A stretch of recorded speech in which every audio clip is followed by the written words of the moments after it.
Hi, welcome to Hypervisor Backups for VMware for the Unitrends System Administration course. By the end of this module, you'll be able to determine which backup approach to use based on your VMware configuration. You will also be able to configure and run a VMware backup job using Unitrends best practices. Let's take a look at determining your backup approach. How you back up VMware depends on your virtual machine configuration. We're going to break that down for you in a couple of next slides here, but it also really depends on your data retention and your data recovery requirements. How frequently do you need to back up? Your recovery point objectives. We're going to take both of those two and really follow along with the Unitrends best practices and show you those in this module. Your backup approach depends on your implementation and recovery requirements. So how you back up VMware is going to depend on your implementation and your recovery requirements. When you run a VMware snapshot, a VMware backup, you can recover the entire virtual disk extremely fast. That's how we put machines back. Right? We have the ability to auto-include new VMs in a default schedule. So if you're out there creating new VMs or moving them from one server to the other, maybe you're not clustered, you're not tied to vCenter, you can auto-include one schedule. Pretty cool feature. We can do rapid disaster recovery of failed VMs using instant recovery from any virtual snapshot as well too. We can also mount virtual disks for file, folder, and application-aware recovery as well too. We mount it right off of the appliance. You browse right in over a NFS share right off of the appliance. Now with the agent, you have an and an or. You can actually run both in some cases. You may run virtual snapshots and then choose to run an agent-based file level backup to do other certain things. Or once again, you may run virtual snapshots and the agent-based application backups. We're going to talk about that a little bit too. But here we're talking about running agent-based file level backups if you need to set up include or exclude lists at the volume, directory, or file, or the wildcards, which would be the file level. So when we look at the and or situation here, it means that we can also run agent-based file level backups.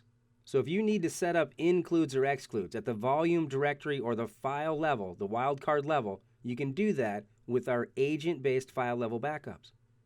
If you need to run pre and post commands through the agent, we can do that. If you need to stop and start a database, stop and start a service, you can do that through the agent before, and then you can restart it after the backup finishes as well, the post command.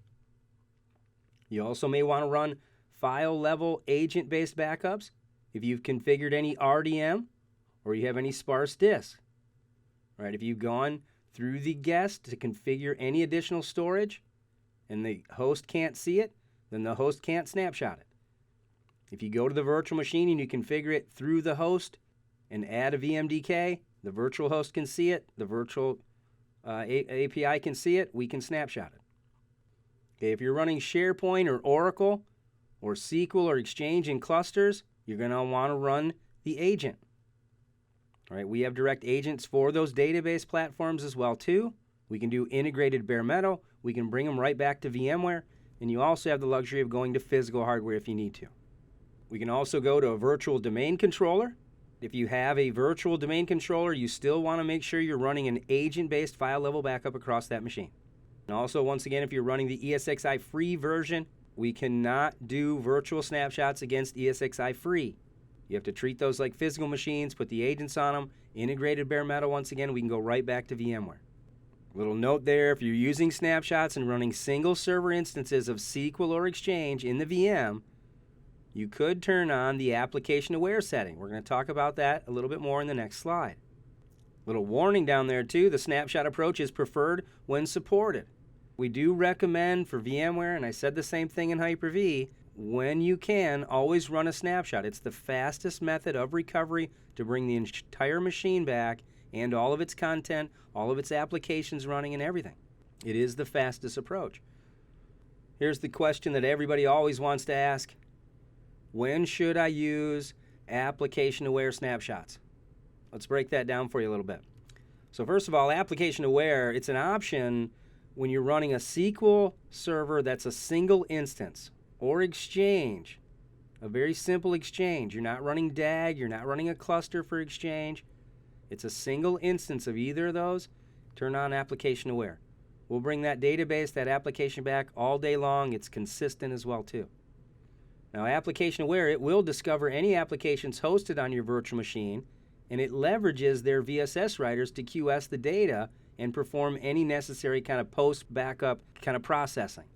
Like log truncation for SQL, same thing for Exchange. When we run fulls with Exchange with application aware turned on, we're going to tidy up the database and do the maintenance there too for you. Right? We don't do any log truncating on incrementals with Exchange and application aware, only on fulls.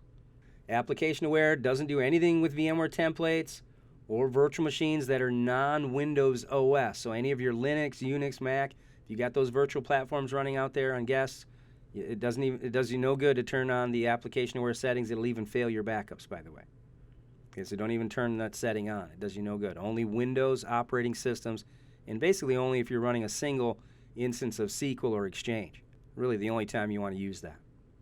Now, if you're running application aware, you can only run full backups with the Unitrends application agent. Some people want to do virtual snapshots with the virtual machine, so if it dies, they can put it all back, database, content, everything. But then their database team through the agent, the application agent, they may want like a weekly full, so they can see the database growth. They can still take that full and migrate it to different test environments once a week to clone databases and do a lot of cool testing. Just be aware that you're going to use a little bit more space to grab all your databases through both processes. It's going to be in the virtual snapshot, and you're also going to have a copy of it through the agent, so we've got two copies of that same data. Now, any differential or transaction log from the application agent could possibly fail if you're trying to run application aware and differentials or transaction logs throughout the week through the application agent. VMware detects the database changes, and it promotes a full of the application database. VMware never fails. It's always going to grab your database in the consistent state it is, and it detects when our agent or third parties go out and truncate logs and does other stuff to the database. VMware always wins. It's always consistent. You just really want to be careful when you are running both. You just really only want to run agent-based, application agent-based backups that are fulls only if you're going to try to run both. Now, VMware application aware and third-party log file truncation. When we talk about Exchange, logs are truncated with VMware full and incremental backups. Logs are not truncated with VMware application aware backups. Configuration varies on the recovery model. So for SQL, if it's in simple recovery model, no logs are created, VMware application aware backups. If it's running in a full recovery model, you should use the agent backup or use VMware application aware backups with separate log truncation backups only. Right? You can run log backups only during the week based on your weekly full with the agent as well too. Now, if you're doing any bulk log model databasing, you want to make sure you're using the agent and run fulls and differentials only with the virtual snapshot with application aware on. Don't run any incrementals with VMware. Now, you'll still want to run your SQL maintenance plan to recover white space and to shrink the amount of space and the logs consumed on the back side of your SQL. Doesn't mean you want to go around and disable all your maintenance routines entirely. You want to just disable the backup routines that might be running within your maintenance plan. Let Unitrends take over either the application aware or using our application agent-based backup solution to grab those databases in there. When using VM snapshots, you can achieve both fast OS recovery and individual item restores. Some people often overlook this with our solution.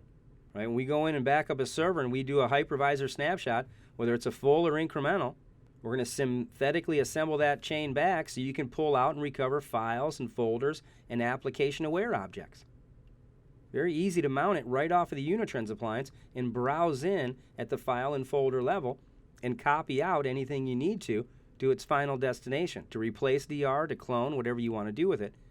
It's pretty easy to recover any itemized stuff. Now, because we're also doing that full snapshot, and we've got the virtual disk in their entirety, we can recover the entire crashed server as well too, with the application intact running inside of that virtual machine when it boots up. All configuration is intact. When we take a look at setting up your VMware backups, to set them up, your VM backups, you'll need to make sure you install the required components. We're going to list those out for you here in a second. You want to make sure you configure your environment as you need to and as specified. We're going to look at that breakdown too. You also want to make sure, once again, you consider your schedules, your recovery point objectives, virtual guest size, and rate of change to help determine backup job type. But we've also got to consider our storage and free space requirements about 2 times the size of backups. And we really only say that because if you ever want to recover it, it does expand the size of that out. Once again, your backups are going to be compressed in that, so you really want to make sure you've got enough space to expand that out later on if you ever need to recover anything out. So that's where that free space requirement's 2 times the size backup comes from. You also want to make sure you create the recommended backup jobs. You can go in and run all the one-time fulls you want, but if you don't schedule anything, you're not going to have any recovery point objectives. When we look at verifying and installing the required components, you want to make sure you're running VMware hardware version, and it must be set for 8 or higher. And the VMs in vCenter 6 or ESXi 6, those environments, they require Unitrends appliance release 8.2 or higher. So we only support vCenter 6 or ESXi 6 environments with our recovery appliances 8.2 or higher. You also need to make sure VMware Tools is installed in the guest operating system. You go inside of your VM, you right-click, you do install VMware Tools, you log into the machine, maybe you have to run it off the CD, or it might even install it for you, depending on what version you're running now.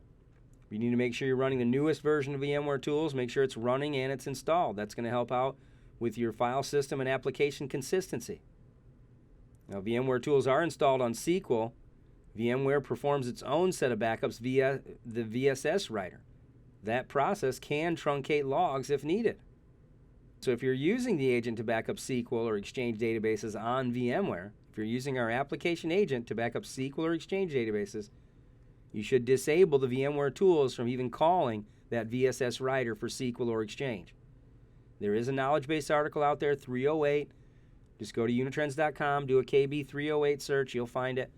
It's about 4 little steps on how to disable those writers through your guests, so VMware Tools doesn't call the VSS writer anymore on your clients or guests.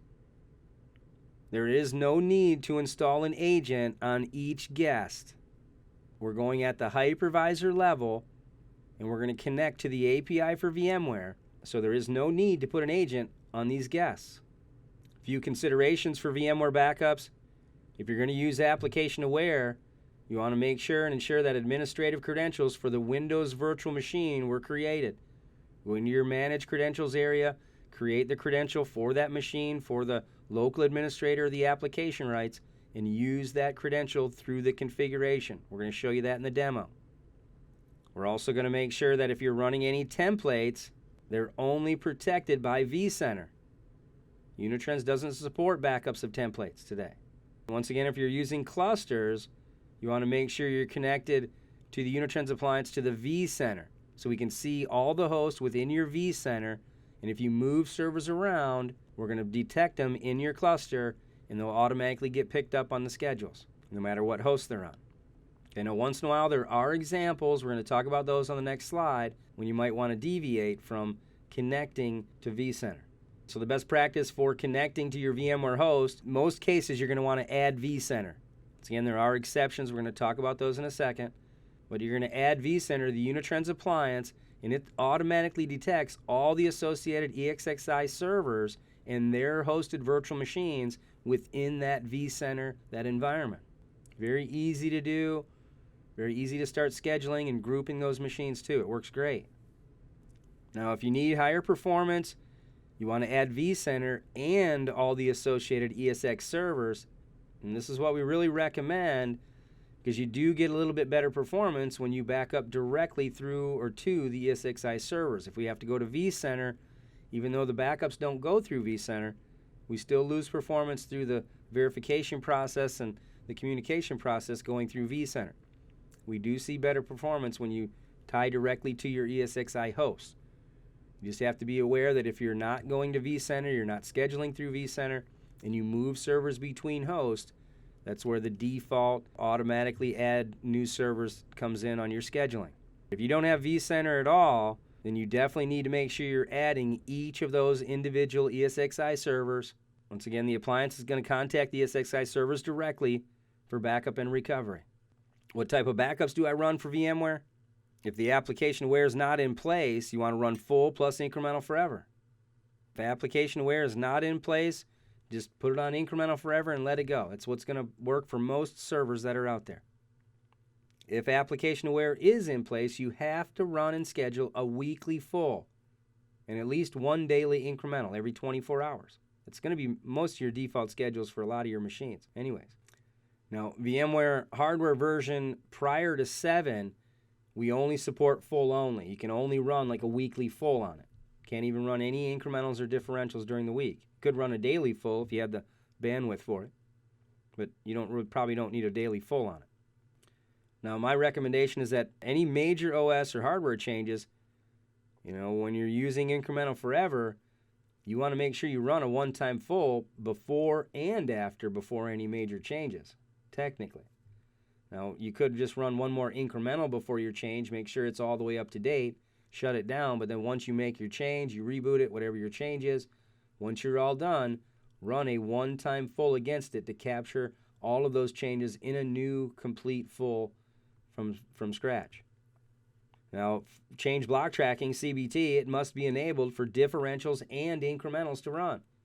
We're going to use the CBT within VMware to pull out the changes so the backups run extremely fast at the block level. A few best practices for VMware backups here too. Once again, always make sure you adhere to the VMware's best practices. Those change, the industry changes. Make sure you're following what they recommend for the VMware protection best practices. Also, if you're running any SQL or Exchange, make sure you're following Microsoft's best practice for virtualization.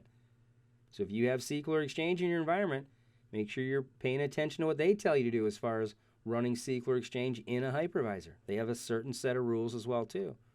Same thing with virtualized Active Directory servers and distributed file system environments. So if you have DFS running or you're running AD services, you're going to want to make sure you really run an agent on those as well too. Not also, but you're going to want to run an agent on those instead of virtual snapshots, especially in the case of Active Directory servers. Next, we're going to watch the how-to video tutorial on create and manage a VMware backup job.